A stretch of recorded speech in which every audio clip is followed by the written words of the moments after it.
Welcome back to Casual EDH. My name is Chris, and today I'm just doing a little bit of a mail haul. Brothers War came out very recently. As we're recording, it is December 6th, and I have done a little bit of purchasing online. I just wanted to discuss what I purchased and why. I think it gives kind of a good idea of my mindset when I'm purchasing on things online and whatnot, as far as for speculation for decks, that kind of thing. So as far as Brothers War stuff, that's specifically Brothers War stuff, I did actually pick up a bunch of Soul Guide Lanterns. I think this is a really good card for any kind of commander. Basically, it is a little bit of graveyard hate with optional draw if you don't need the graveyard hate.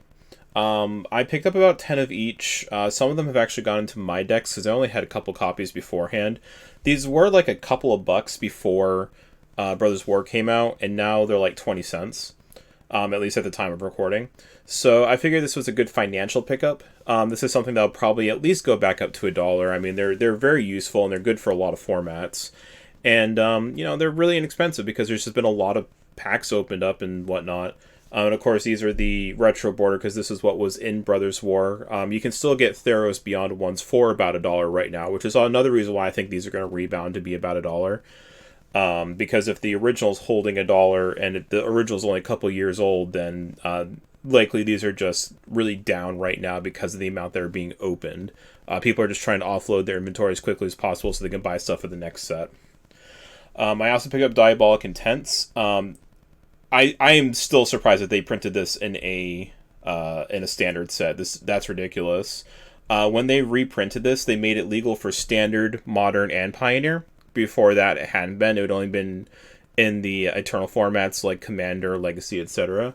This is literally just Demonic Tutor. Who cares about the sacrifice a creature effect? That very rarely ever actually matters. So I picked up quite a few of these. I only had a couple to begin with, again, so kind of like Soul Guide Lantern. So a few of them are currently missing because they're in my decks. But I actually picked up all these extra ones here. Same with the Soul Guide Lanterns, primarily for speculation, again. Right now, their price is really low. Before the reprint, they were in the 25 to 30 range, depending on where you're buying from. Right when I picked these up, they were about 8. I do think that they'll rebound to 15, 16 pretty quickly. So anything that's not going to my personal decks, I'm probably just going to turn around and flip, and that will help me buy more cards for my decks. Basically making a little bit of a profit. I expect to make $4 to $5 per card. So if you look at that, that's just another couple of big name cards for one of my decks in the future. That's one of the ways I help just basically finance my whole thing, because trust me, I do not make a whole lot at my normal job. And the last one is very similar to Diabolic Intent, Ashnod's Altar. This was not made standard legal, but these are always a good pickup for Commander. I think prior to the reprint, they were in the $7 to $10 range. I picked these all up for, I think, $3 a piece. I picked up like 15 or 20 of these just because they were inexpensive. And, I had a couple decks that still needed an Ashnod's Altar, or could use them. I got a bunch of Phyrexian Altars with the Double Masters 2022, but if you're running one altar, you're probably running the other one because they all do the same thing. You want mana. So I did take a few out for my own decks, and then the rest of these, once they get back to about 7 or 8, I don't care if it takes a couple years, but when they get back to 7, 8, if they get up to like 10 or 15 again, because actually, now that I think about it, I think they were some versions of them were around 15 before the reprint. I'm trying to remember MTG stocks. I checked it before I did the video, but you wouldn't realize it because I just have the memory of a gnat. But that's fine. And in any case, if these get back up to like 7 to 10, I'll probably resell them. Again, I'll make a couple per, but I have so many here. I'll be good $20, $30. It's not a large investment for me at the moment, and that's the thing when you are buying something for flipping purposes. If you know it's going to take a year or two to get to a point where you can flip them, just make sure you don't buy more than what you can afford to hold on to. At the very least, I figure if worst comes to worst, something unexpected happens in the next 6 months or so, I can probably get my money back out of them because I do expect them to rebound somewhat quickly. Brothers War is being opened at an incredible rate because of these serialized cards. It's actually kind of getting harder and harder to find the collector's boxes online. So because of that, there's a lot of openings right now, which is really pushing the prices down. But in 5-6 months, I don't expect you're going to be finding too many more of the boxes.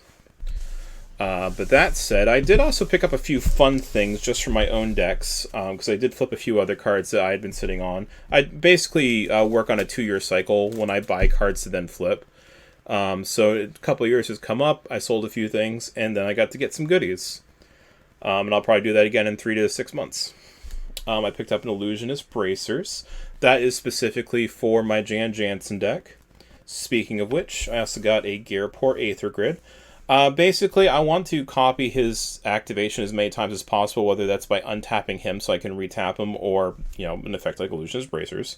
And since he makes so many artifacts in the deck, Gearport Aether Grid is a great way to just kind of force some damage through. It's actually great with Goblin Bombardment, because Jan Jansen can specifically make creature tokens. So I can tap them to do damage with Gearport Aether Grid, and then sacrificing the Goblin Bombardment to do more damage. So it's utilizing it's trying to utilize resources as efficiently as possible in that particular deck. I did pick up a foil schematic Ashnod's Altar. That was not $3. But I do like the foiling of the retro borders. Ashnod's Altar is a good card. I do like to kind of flash out some of my decks, just make them super, super, super flashy. So that's going to replace an Ashnod's Altar that's in one of my decks right now. I'm not quite sure which one. It's probably going to be Nethroi, but it could be my Alayla. Again, that's just because it's shiny, and I'm a magpie. What can I say? And for the exact same reason, I picked up this Secret Lair foil Spellskite. This is the promo card that would be put into the Secret Lair for the one that it came from. I forget the artist's name right now. But that's going to go in my Piran Toothy deck. It's just going to replace a Spellskite I already have in there. And, again, Magpie. This is a Gilded Foil Ginny Fey. And, again, that's just going to replace a Ginny Fey that's in my Ginny Fey deck. So I also picked up this Retro Foil Soul Ring. This is a promo card that was sent to LGS's. I don't have a specific deck I'm going to put that in. I'm probably just going to hold on to this. I just figured that it's a card that people will like, and either I will use it for a deck, or I'll just hold on to it and put it in my Shiny Things binder so that people can look at all my Shiny Things. Or maybe I'll just flip it in a couple years. It's something that I do think is going to hold or even gain value over time. So I'm not quite sure what I want to do with that one, but I did see it and I'm like, yeah, let's do that. I picked up a Gisela Blade of Gold Knight. I have been getting hosed by this card a lot lately. So I was just thinking about cards to pick up, and I'm like, you know what, I'll pick up a Gisela. I don't have one.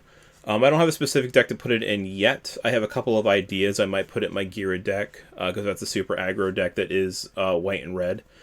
But it does basically just count sources of damage, so that does work for things like Gearport Aether Grid and Goblin Bombardment. So that actually is something that could be put into like an Aristocrat style damage deck, as long as it's damage, not life loss.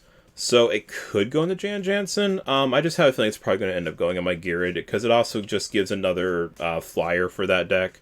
That deck tends to be quite a bit on the ground, except for a couple dragons in it, so sometimes it's just nice to have flying blockers. Again, I didn't have a particular plan for it. I've just been getting hosed by it so much lately. I'm like, I should pick up a copy and see what I can do with it.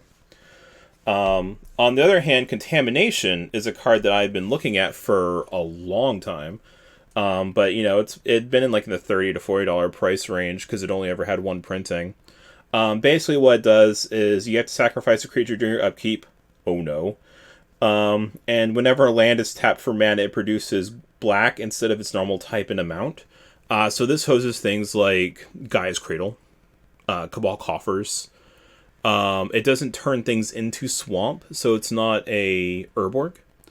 But it does mean that everything is forced to tap for black. So if you're playing against an opponent that doesn't have any black in their deck, they're going to be leaning very heavily on their mana rocks. Or, if they're playing green, maybe like a Force of Vigor or something, just to get it out of your get it off the field.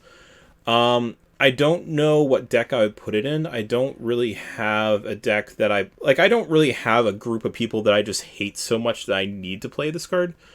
I don't need to really alienate any friends playing the game, and usually locking someone out of the game is a good way to do it. It's the reason why you don't play Armageddon. But I figured eventually I might play like a CEDH deck, or just a super high level deck, something that could approach CEDH that has black in it, and I might want to use this card. And because it was just reprinted on the list, it went down to like $10. So I've already been looking at this card for a while, but because I didn't have a good purpose for it, I never picked it up. And although I still don't have a good purpose for it, it did go down to like 10. So I figured, I might as well pick it up now, because it's just going to rebound. I think they took it off the list for Brothers War even. So even with the reprint, there's not too many extra copies in circulation right now. So yeah, I just figured it's a good time to buy. And that's another thing. Like, if you're building a deck, or if you think you might be building a deck and you see something like that happen, pick it up when you can. I know not everyone's financial situation will let them do that. But even if you can't financially, like, physically buy it, you can aim to trade for it. Or maybe even take some of your collection, maybe, like, turn into a store or something. You know, I wouldn't do that for, like, a $50, $60 card, but for a card that's normally 30, 40, and getting it for 10, I think that's worth a little bit of exchange loss for store credit somewhere, you know? Because you just don't want to miss out on it when it is, in fact, that low. You know, not to foster FOMO or anything, but you know, just sometimes it just makes sense. But only do it if you really have been wanting the card. Like, I only did it with Contamination again because I've been looking at it for months. And the last card I picked up because there's a deck that I'm thinking of making, and that's Glacial Chasm.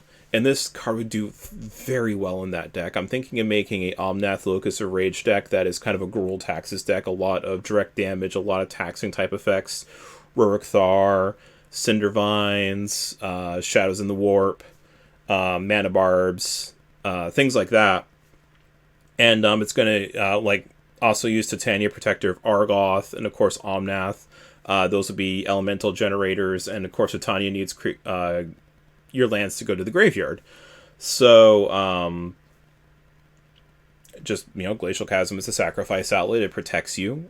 It just does a lot of good things for a deck like that. So, and I also was able to pick it up for really cheap. I got this for like $3 or $4. I didn't even know that they were that cheap. So, you know, I was just fooling around trying to get my money. Basically, I was did this on TCG Player, and I was just trying to get my TCG Player Direct up to about $50. So it was like 47, 48, and I'm like, if I get $2 more, I get free shipping. So I was just kind of bumming around looking for something to fill in that gap, which you should always do. I mean, if the shipping is going to be $4 anyways, just look for a $4 card. At least you get a card out of it. And then I saw Glacial Chasm. I'm like, oh yeah, I'm thinking of making that deck, and Glacial Chasm would be a good fit for it. So yeah, sure, let's pick it up. Gets me the free shipping, gets me an extra card. Yeah, so also be aware of things like that. You know, if you can get yourself free shipping on something, do it. If you're very close anyway. So yeah, these are my pickups. These are my December pickups here. I'm sure I'll probably be doing something again like this in like again 3 to 6 months or something. But yeah, hope maybe you guys all know a little bit more about me now, just understanding what I buy and why. So if you're still watching, thank you so much. Hope you all have a good one.